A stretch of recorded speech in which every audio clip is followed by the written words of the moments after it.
యేసు ప్రభుని అంగీకరిస్తే నష్టాలు వచ్చేస్తాయేమోనండి. యేసు ప్రభును మన హృదయంలో చేర్చుకుంటే బికారోళ్ళం అయిపోతామేమోనండి.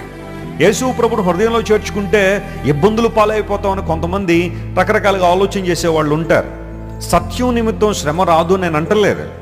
క్రీస్తు యేసునందు సద్భక్తితో బ్రతుకును ఉద్దేశించే వారికి హింసలు కలగచ్చు, పర్సిక్యూషన్ రావచ్చు, ట్రయల్స్ రావచ్చు, టెంప్టేషన్స్ రావచ్చు, జీవితంలో కొన్ని పరిస్థితులు ప్రతికూలంగా ఉండొచ్చు. కానీ మన హృదయంలో మన యాటిట్యూడ్ ఎలా ఉండాలి అంటే, క్రీస్తు ప్రభువును అంగీకరించిన ద్వారా మనకు లాభమే జరిగింది, కానీ ఎప్పుడు మనకేం జరగలేదు, నష్టం జరగలేదు.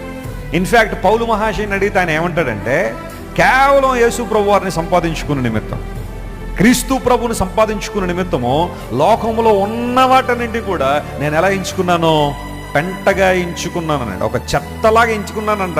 ఎందుకోసం అంటే క్రీస్తు ప్రభు యొక్క ప్రాధాన్యత నాకు తెలిసింది కాబట్టి.